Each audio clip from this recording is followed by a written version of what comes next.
حسن المسیح پیر طریقت رہبر راہ شریعت سجاد عزیز ملت فرید ملت حضرت سید فرید کا صاحب قبلہ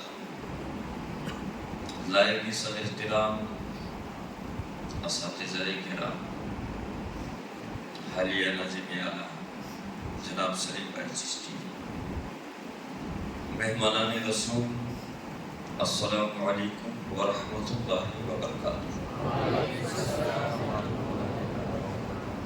الحمد لولیہ والصلاة علی نبیہ وعلی آلہ واصحابہ اجمعین اما بعد فاعوذ باللہ من الشیطان الرجیم بسم اللہ الرحمن الرحیم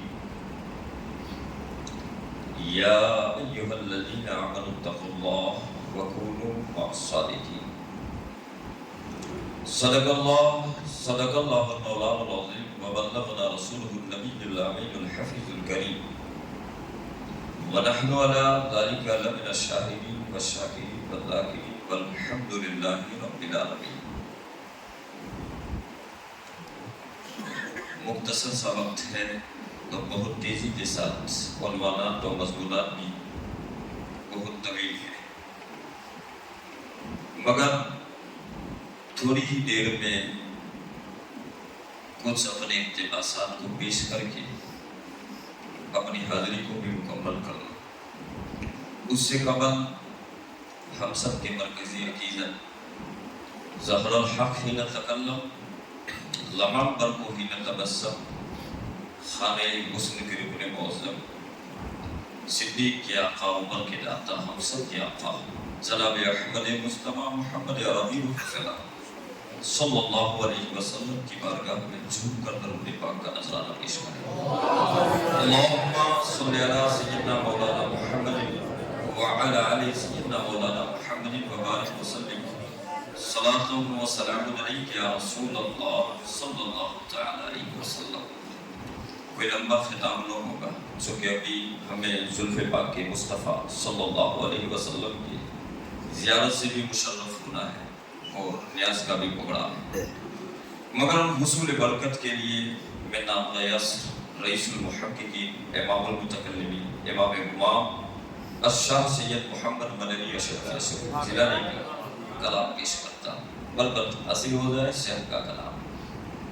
آپ بارگاہ رسالت میں عرض کرتے ہیں ادھر نہیں یا ادھر نہیں، ادھر نہیں یا ادھر نہیں ہے نبی کا جلوہ کدھر نہیں، ادھر نہیں یا ادھر نہیں ہے نبی کا جلوہ کدھر نہیں ہے، مگر جمال نبی کو دیکھے بشر کی ایسی نظر نہیں ہے، مگر جمال نبی کو دیکھے بشر کی ایسی نظر نہیں ہے، فلک جو دیکھے میرے قمر کو تو بھول جائے قمر کو اپنے، فلک جو دیکھے میرے قمر کو تو بھول جائے قمر کو اپنے، چھپا لے ابر سیاہ جس کو میرا قمر وہ قمر نہیں ہے، چھپا لے ابر سیاہ جس کو میرا قمر وہ قمر نہیں ہے۔ اور سب کے لیے وفور دیوان کی ایک ایسی یہ شور کیسا در نبی پر، وفور دیوان کی ایک ایسی یہ شور کیسا در نبی پر، وہ واقف راز دل ہے اختر تجھے یہ شاید خبر نہیں ہے، وہ واقف راز دل ہے اختر تجھے یہ شاید خبر نہیں ہے۔ درود پاک پیش کرتے ہیں۔ اللہم صلی علی سیدنا مولانا محمد وعلی آلِ سیدنا مولانا محمد وبارک وسلم صلاۃ و سلام علیک یا رسول اللہ صلی اللہ تعالی علیہ وسلم۔ تمہید کے دور پر اللہ رب العزت نے کلام پاک میں ارشاد فرمایا ایمان والو اللہ سے ڈرو اور سچوں کے ساتھ گزرو۔ خطاب ایمان والوں سے، ایمان ایک لازوال دولت ہے، انمول خزانہ ہے، اللہ ہم سب کے ایمان کی حفاظت فرمائے۔ ایمان کے بعد تقویٰ آ جائے یہ بھی عظیم خزانہ ہو گیا۔ اب ایمان کے بعد کیا ضرورت ہے، تقوی کے بعد کیا ضرورت ہے؟ ایمان آ گیا، مصطفیٰ خود ہی ارشاد فرماتے ہیں قولوا لا الہ الا اللہ تفلحون، لا الہ الا اللہ کہہ لو فلاح پا جاؤ گے، کامیاب ہو جاؤ گے۔ اس کے بعد تقویٰ بھی یاد آئے، اب کیا ضرورت؟ جب اللہ والوں کا ساتھ، سچوں کا ساتھ، خانقاہوں سے وابستگی، ان سے تعلق، ان کی غلامی اپنے پتہ اپنے گلے میں ڈالنا، احکام کو سیکھنے کے لیے نہیں، نماز، روزہ، عز و زکوٰۃ، فرائض، واجبات، مندوب، مستحبات، یہ سب کو جاننے کے لیے نہیں۔ ورنہ مجھے بتاؤ، ہم نے تو اپنے ہندوستان کا بٹوارا کیا، خواجہ کا ہند نہیں بتا، وہ غیر منقسم ہندوستان کا بادشاہ، ہند کا راجہ اور مہاراجہ ہے۔ کوئی فضائل کی کمی، کوئی مناقب کی کمی، کیا کوئی درجات کی کمی ہے؟ مقام اور رتبے کا عالم تو یہ ہے، نزا کے وقت دست قدرت سے پیشانی پہ لکھا تھا، ھذا حبیب اللہ مات فی حب اللہ، یہ اللہ کا حبیب ہے، اللہ کی محبت میں وفات پائی۔ بلا بتاؤ کتنی شانوں کے مالک، مگر وہ بھی تو اپنے شیخ کے آگے زانوی ادب طے کیے ہوئے۔ اسی طرح آج جن کی بارگاہ میں عقیدتیں ہمیں پیش کرنا ہے، پیلے پیلا میرے میرا شاہ جینا سرکار بغداد، کیا آپ کے فضائل میں کوئی کمی ہے؟ آپ کے مناقب میں کوئی کمی؟ ادارے والے ہیں، ذیل مجیب ہوش، اکثر و بیشتر آپ کے مناقب و آپ کے فضائل آپ سنتے ہیں۔ اللہ نے اس روئے زمین پر 1,24,000 کم و بیش انبیاء بھیجے، ہر نبی کو ولی ملا، ہر دور میں اولیاء ہوتے رہے، اور جیسے آصف بن برکھیہ جیسے حضرت سلیمان علیہ السلام کو ملے، جو پلک جھپکتے ہی ملکہ بلقیس کا تنو مزمین تک اٹھا کر لے آئے۔ ایسے بھی اولیاء گزرے ہیں، مگر 1,24,000 کم و بیش انبیاء کو جو اولیاء عطا ہوئے، کسی نبی کو جو ولی سید الانبیاء کو عبد القادر کی صورت میں عطا ہوا ہے، ایسا ولی کسی نبی کو عطا نہیں۔ یہ فضائل اور شانوں کے مالک، وہ عظمتوں کے مالک۔ ہر نبی ولایت میں ایک درجہ ہوتا ہے، درجہ بدرجہ طے کرتا ہے۔ جب ایک منزل آتی ہے، ایک مقام آتا ہے، وہاں اس نبی کی ولایت کے لیے کسی نبی کے قدم کا احتساس ہوتا ہے، پھر اس نبی کی کرامتوں میں، اس ولی کی کرامتوں میں نبی کی معجزہ کی جھلک ملتی، رنگ ملتا۔ کسی کی ولایت حضرت موسیٰ کے قدم پر، کسی کی ولایت حضرت ابراہیم کے قدم پر، تو وہ ان کے معجزات کی جھلک اور رنگ ملے گا۔ ہم اور آپ قربان جائیں، اپنی قسمتوں پر ناز کریں، ہم اس بارگاہ میں نذرانے پیش کر رہے ہیں۔ مقام تحدیث میں آپ خود ہی ارشاد فرماتے ہیں، لِكُلِّ وَلِيٍّ قَدَمٌ إِنِّي عَلَىٰ قَدْمِ النَّبِيِّ بَدْرِ الْكَمَالِ، ہر ولی کے لیے ایک قدم ہوتا ہے، میرے لیے بدر الکمال نبی آخر الزماں کا قدم ہے۔ وہ آپ کا قدم، اعلیٰ حضرت کہتے ہیں جن کے قدموں کا دھون ہے آب حیات، جن کے قدموں کا دھون ہے آب حیات، ہے وہ جان مسیحا ہمارا نبی۔ حضرات تو پتہ کیا چلا، جب یہ اتنی شانوں کے مالک، مگر وہ بھی تو اپنے شیخ کے آگے زانوی ادب طے کیے۔ اب مختصر یہ احکام کو جاننے اور سیکھنے کے لیے نہیں، فرائض و واجبات اور مناسک حج کو جاننے کے لیے نہیں، بلکہ ہمارے پاس ایمان اور تقویٰ جو ہے اس کی حفاظت کے لیے سچوں کا ساتھ ضروری ہے۔ اس پر حفاظتی پہرا بٹھانے کے لیے سچوں کا ساتھ ضروری ہے، اس لیے کہ ایمان کا کام آنا بھی ہے، ایمان کا کام جانا بھی۔ دیکھیے بڑی مثالیں ہیں، اور سب سے بڑی مثال آزادی کو لے، وہ عالم بھی تھا، ارے ہم تو یہاں پڑھاتے ہیں، وہ جنت میں بیٹھ کے پڑھاتا تھا، وہ جھولے پہ بیٹھ کے پڑھاتا تھا، مگر وہ بھی لعنت کا توق پہنا دیا گیا اس کو۔ پتا کیا چلا، آنا اور جانا ہے۔ اگر اللہ والوں سے جڑ گئے، سچوں کی محبت اور ان سے عقیدتیں اور ان کا تعلق رہا، تو ہمارے ایمان پہ پہرا آ جائے گا، ایمان کی حفاظت ہو جائے گی۔ چھوڑو، اللہ جو ان پر فضل فرماتا ہے اس فضل کا بھی حصہ پائیں گے۔ اللہ والوں سے جڑنے کا یہ وہ مشہور زمانہ قصہ کہا کرتا ہوں، حضرت رابعہ بصریہ کی بکریاں شیر کے ساتھ پانی پی رہی تھی۔ کسی ناواقف نے سمجھا شیر کو پھاڑ کھانا چاہیے، بکریوں کو بھاگنا چاہیے، یہ کیا دونوں اکٹھا پانی پی رہے؟ پوچھ لیا حضرت رابعہ سے، رابعہ تمہاری بکریوں نے شیر سے کب سے دوستی کر لی؟ حضرت رابعہ نے جواب دیا، جب سے میں نے اللہ سے دوستی کی۔ ایک جانور اللہ کی مقدس بندی سے تعلق جوڑ لے تو وہ شیر سے بے خوف ہو جائے. تبھی تعالیٰ حضرت کہتے ہیں کیا دبے جس پہ ہو حمایت کا پنجہ تیرا, کیا دبے جس پہ ہو حمایت کا پنجہ تیرا, شیر کو خطرے میں لاتا نہیں کتا تیرا.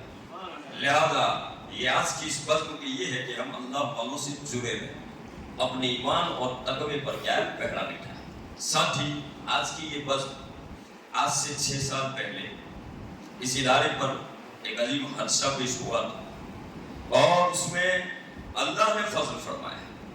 دیکھیے جانا تو ہر کسی کو ہے, جو آیا ہے ہمیشہ کے لیے نہیں. جانا ہر کسی کو ہے, اس کی قسمتیں بلند ہے جو کامیاب ہو کر جائے, قسمتیں اس کی بلند رہے گی, مقدر اس کا سونا رہے گا جو یہاں سے کامیابی کے ساتھ جاوے. اور اس سے بڑی کامیابی کیا جنہوں نے مہمان رسول ہونے کی صورت میں اپنی جانیں دی. مہمان رسول بن کر رہے, وہ طالب علم بن کر رہے. مصطفیٰ نے جن کے حوالے کہا ہے خیرکم من تعلم القرآن وعلمہ, تم میں بہتر وہ ہے جو قرآن سیکھے اور سکھائے. سیکھنے کے عالم میں اسی صورت میں شہادت کی موت پائی, حادثے میں یا شہید ہوئے. لہذا اللہ نے ان پر فضل فرمایا. جانا تو سب کو تھا مگر شہادت کا درجہ پایا. جب تک رہیں گے انہیں شہید کہا جائے گا, شہدائے دارالعلوم کہا جائے گا. جب دنیا میں انہیں شہداء کہا جاتا ہے تو عالم برزخ میں اللہ کی رحمتوں سے ہمیں امید ہے کہ ان کی قبریں نور سے مالا مال ہوگی. اللہ ان کے درجات میں بلندی فرمائے. ساتھی ایک عظیم ذات جو یہاں سے ہمارے درمیان سے جانے والی ہے, ان کی بارگاہ میں بھی احسان کرنا سبھی جانتے ہیں. بعد میں ہمیں موئے مبارک زلف پاک سے بھی مشرف ہونا جانتے ہیں. چونکہ بہت سے طلبہ بھی نئے ہیں, ان کو پتہ نہیں, مرحوم حاجی علی محمد گھنٹی والا سابق ناظم اعلیٰ دارالعلوم حاضر, انہوں نے اپنی زندگی کا اکثر حصہ زندگی کا سن ہجری 42 میں ان کی پیدائش کی تاریخ بتایا جاتا ہے, اور اس کے بعد آپ دیکھیں 84-85 سے جب سے اس کی بنیادیں, اکثر حصہ انہوں نے اس دین اور طلبہ اور لوگوں کی کیا ہے سوالنے اور بنانے میں انہوں نے اپنا خرچ کر ڈالا. اللہ تعالیٰ انہیں جزائے خیر عطا فرمائے. 24-25 سالہ زندگی میری ان کے ساتھ بھی رہی, بے شمار خوبیاں, اور ان میں ایک آدھ دو خوبی عطم طور پر ان میں پائی جاتی تھی. ایک یہ سادات سے بڑی دوستی رکھتے تھے, سادات سے بڑی محبت رکھتے تھے. آج جو اس ادارے میں ساداتوں کی کثرت دیکھ رہے ہیں, آل نبی اولاد علی کے افراد کی کثرت اور تعداد میں زیادہ نظر آ رہا ہے, وہ صاحب حاجی علی محمد گھنٹی والا, جو چونکہ عقیدت کے اعتبار سے سادات آپ دیکھ ہی رہے, آج دیکھیے ان سے گھرینا تعلق تھا. پیر طریقت ہمارے درمیان موجود, وہ ان کے مشیر بھی کہیے یا ان معاملات میں کچھ صلاح چاہتے تھے, تب بھی آپ عالم باوقار حضرت سید عزیز ملت عزیز بابا صاحب قبلہ علیہ الرحمہ کی بارگاہ میں بھی جایا کرتے. دونوں واقعات ہے, وقت میں نے کہا بڑا مختصر سا وقت. گویا یہ خدمتیں کیا, کس لیے کیا, تاکہ اور ان کا ایک مشن تھا, وہ مشن لے کر اٹھے تھے. میں ایک مثال دے کر آپ کو بتاؤں مشن ان کا کتنا مضبوط, اور بہت سے اساتذہ شاہد ہیں اس مسئلے.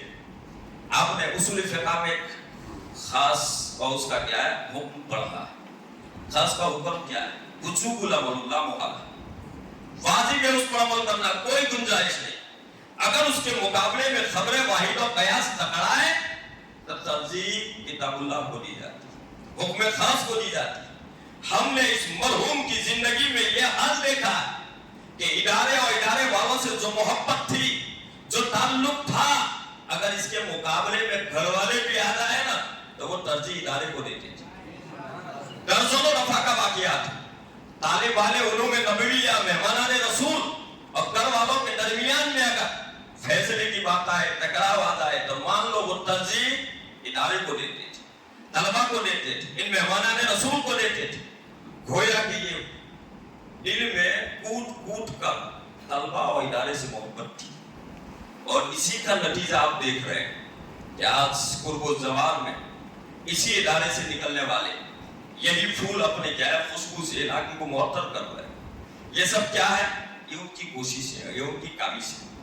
ابھی اس وقت ہم دیکھ رہے ہیں حالات خوشگوار ہمیں نظر آ رہا ہے. عالیشان محل اور بلڈنگ نظر آ رہی ہے ادارے کی, پارک بھی لگا ہے, اچھے اچھے بچھونے بھی لگے. آپ نے مگر ابھی ہوش سنبھالا ہے, سارے کام کاج دیکھ رہے ہیں تب پتا چلا. ذرا اس وقت کو یاد کرو, ذرا اس زمانے کو یاد کرو جس وقت یہ سرزمین عمارت کی صورت میں نہیں کھیت کی صورت میں تھی. اس وقت اس ادارے کو قائم کرنا, اتنا عظیم قلعہ بنانا, یہ بڑا چمن لگانا اور اس چمن میں ایک سے ایک کلیوں کو کھلانا کتنا مشکل مرحلہ تھا. اللہ ان کی قبروں کو نور سے بھر دے.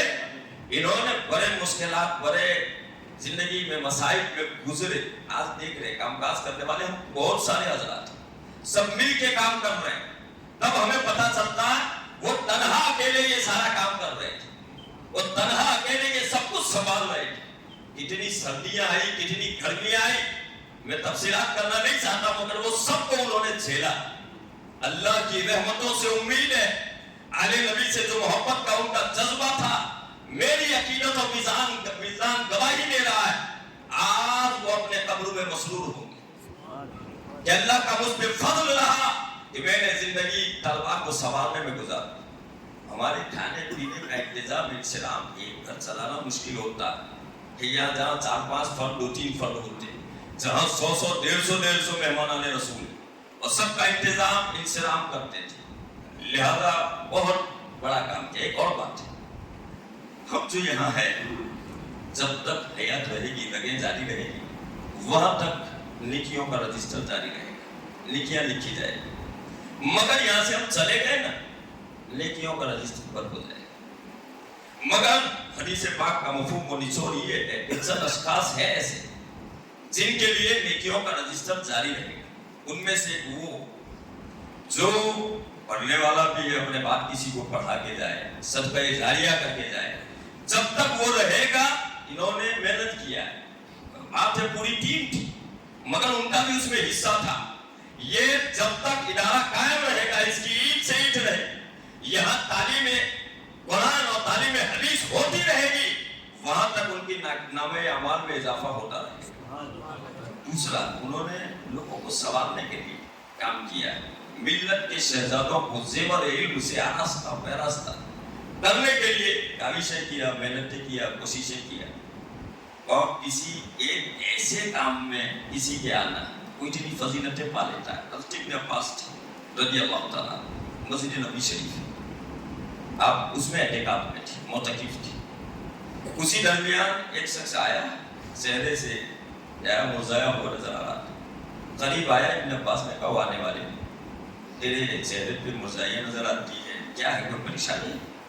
آنے والے نے بتایا کہ وہ پھلا گھر دکھتا ہے ابن عباس, اس گھر کا اس پر قرضہ ہے. ابن عباس نے کہا تو کیا چاہتا ہے, ادا کر دو تیری جانب سے کہ سفارش کر دو؟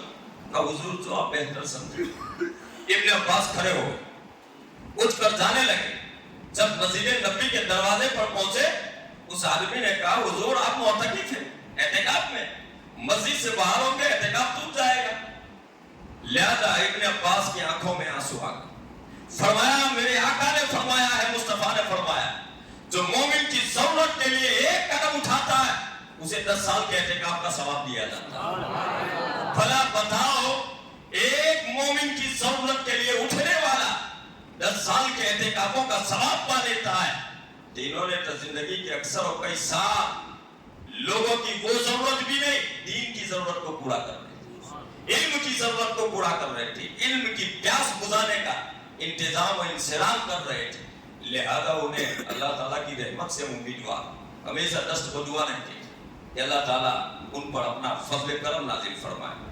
حضرات وقت میں نے کہا کافی تھا, کافی ہو چکا, ابھی اور بھی آگے کا پروگرام ہے. دعا ہے مولا تعالیٰ نبی اور نبی کے لادلوں حسن حسین کے صدقے اور مصطفیٰ کے لادلے پیرے پیرا میرے میرا شاہ جینا سرکار بغداد کے صدقے میں مولا تعالیٰ ہمارے شہداء کی قبروں کو بھی نور سے بھر دے, ان کے درجات کو بلند فرمائے. مرحوم حاضر علی محمد ثابت ناظم اعلیٰ ان کی قبر کو بھی مولا نور سے بھر دے, اور مہمانان رسول آل رسول کے فیوز و برکات سے, اولیاء کے فیوز و برکات سے ان کی قبر کو مالا مال اور فیضیاب فرمائے. بالخصوص مولا ہماری دعائیں کے حق میں کی جا رہی ہے, اس گیسو پاک مصطفیٰ صلی اللہ علیہ وسلم کے صدقے میں ہماری دعاؤں کو قبول فرمائے. آمین. السلام علیکم.